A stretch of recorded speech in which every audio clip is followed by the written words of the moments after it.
ಹಾಂ ನಮಸ್ಕಾರ ರೀ, ನಿಮ್ಮ ಹೆಸರು ಏನು ರೀ? ನಮ್ಮ ಹೆಸರು ಮಲ್ಲಿಕಾರ್ಜುನ್ ಅಂತ ಹೇಳಿ ರೀ. ನಾವು ಗಾಮನಗಟ್ಟಿ ರೀ, ಇಲ್ಲಿ ಹುಬ್ಬಳ್ಳಿ ತಾಲೂಕು ಧಾರವಾಡ ಜಿಲ್ಲೆ ರೀ ನಮ್ಮದು.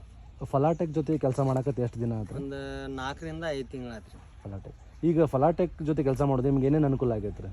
ನಮಗೆ ಈಗ ಮಾರ್ಕೆಟಿಗೆ ಹೋಗೋದೂ ಅನುಕೂಲ ಆಗೈತೆ ರೀ. ಮಾರ್ಕೆಟ್ಗೆ ಹೋಗಂಗಿಲ್ಲ. ಈಗ ಅವರೇ ಇಲ್ಲೇ ಬಂದು ನಮ್ದು ಖರೀದಿ ಮಾಡ್ಕೊಂಡು ಇಲ್ಲೇ ಒಯ್ತಾರೆ ರೀ. ಬೀಜ ಗೊಬ್ಬರ ಎಲ್ಲ ಅವರೇ ಕೊಡ್ತಾರೆ.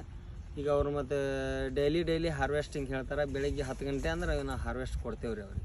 ಹಾಂ, ಈಗ ರೇಟದೆಲ್ಲ ಹೆಂಗೆ ನಿಮ್ಗೆ ರೇಟದೆಲ್ಲ ಹೆಂಗೆ ಅನುಕೂಲ ಆಗೈತೆ? ರೇಟ್ ಅದು ಅವ್ರಿಗೆ ಮಾರ್ಕೆಟ್ಗಿಂತನೂ ನನಗೆ ಅನುಕೂಲ ಆಗೈತೆ ರೀ. ಮಾರ್ಕೆಟ್ನಾಗ ಈಗ ಇವತ್ತು ₹1 ₹2 ಹೋದ್ರೂ ಅವ್ರು ಇಲ್ಲಿ ಕೆಜಿ ಮ್ಯಾತ್ ತೊಗೊತಾರಲ್ಲ ರೀ, ಅದಕ್ಕಿಂತ ನನಗೆ ಇಲ್ಲಿ ಜಾಸ್ತಿ ಲಾಭ ಅನಿಸಿ. ಲಾಭ ಆಮೇಲೆ ಗಿಡಕ್ಕೆ ಏನಾರು ರೋಗ ಬಂದರೆ ಎಲ್ಲ ಅವರೇ ನೋಡ್ಕೋತಾರೋ ಹೆಂಗೆ? ಇಲ್ಲ, ಅವರ ನೋಡ್ಕೊತಾರೆ. ಅವರ ಅದು ಆರ್ಗ್ಯಾನಿಕ್ ಸ್ಪ್ರೇ ಕೊಡ್ತಾರೆ ರೀ, ಅದನ್ನು ಯೂಸ್ ಮಾಡ್ತೀವಿ. ಆಮೇಲೆ ಮುಂದೆ ಅವ್ರ ಜೊತೆ ಮುಂದೆ ಹೆಂಗೆ ಕೆಲಸ ಮಾಡೋದು ನಿಮ್ಗೆ ಇಂಟ್ರೆಸ್ಟ್ ಆಯಿತೋ ಹೆಂಗೆ? ಇಲ್ಲ, ಇಂಟ್ರೆಸ್ಟ್ ಐತೆ ರೀ. ಈಗ ಮತ್ತು ಈಗ ನನಗೆ ಈ ಧರ್ಮಂದು ಮಾರ್ಕೆಟ್ ಹೋಗೋದು ಮತ್ತು ಎಲ್ಲನೂ ನಂಗೆ ಟೈಮಿಂಗ್ ಕವರ್ ಆಕೈತೆ ರೀ. ಹಾಗಾಗಿ ಜಾಸ್ತಿ ನಾ ಈಗ ಅವ್ರದ್ದು ಇನ್ನೂ ಜಾಸ್ತಿ ಜಮೀನ್ಯಾಗ ಇನ್ನೂ ಅವ್ರದ್ದು ಮಾಡ್ಬೇಕು ಅನ್ನೋದು ಅಪೇಕ್ಷೆ ಐತೆ ರೀ. ಆಯ್ತು, ನಮಸ್ಕಾರ. ನಮಸ್ಕಾರ.